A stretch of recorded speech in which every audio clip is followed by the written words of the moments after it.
going on, you guys? Like the way you guys to the channel. It's your boy Big Dog back with another one take review. And today I got one for the Smashing Machine. Look at this. One take.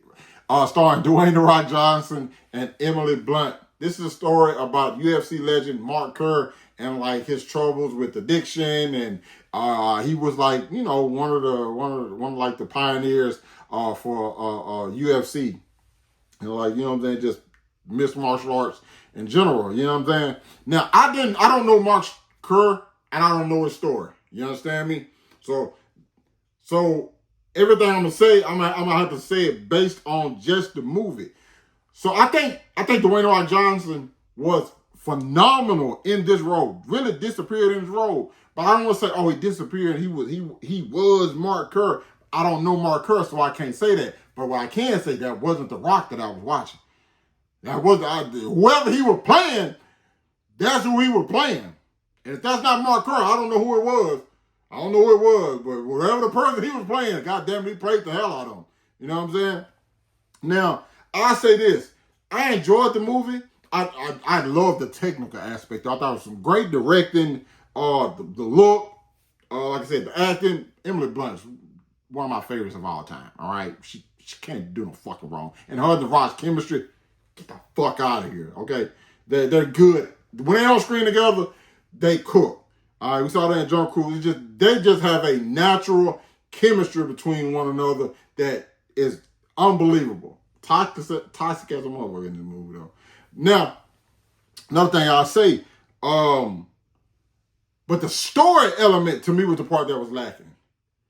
They had some moments in it that like you really could sink your teeth into, but like overall, it just didn't hook me like I wanted it to. You know what I'm saying? It didn't hook me. I was expecting to get like, I don't know, really invested, and I think I wanted to get more invested in the story rather than I did the character. But I was more invested in like how good it was being portrayed rather than what was happening. And I think I kind of wanted both. You know what I'm saying? Because if I always say this: if you give me good characters, I can get me through anything. And that's true. That's why I like the movie. But the what happened I just felt like there was more that we didn't get, or what we did get just maybe weren't the right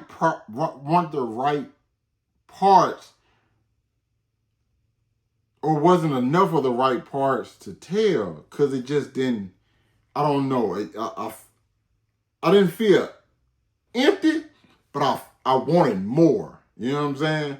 So I don't know exactly. But like I said, I don't know the story of Mark Kerr, so I don't even know exactly what part that I was missing or that I wanted. You know what I'm saying? Overall, though, still think it's a good film. Still think it's worth checking out. The praise that Dwayne Johnson's getting for this, I think he's fully deserving of. Another person I do want to give credit to, though, is Ryan Butter. I gotta start learning writing. I gotta start making these people's names legible when I write them down. But he played Mark Coleman. I thought he was also really fucking good. I thought he was really good. I haven't heard a lot of people talking about him, but I thought he was really good in this as well. So overall, dope film. Check it out if you haven't. It's worth it.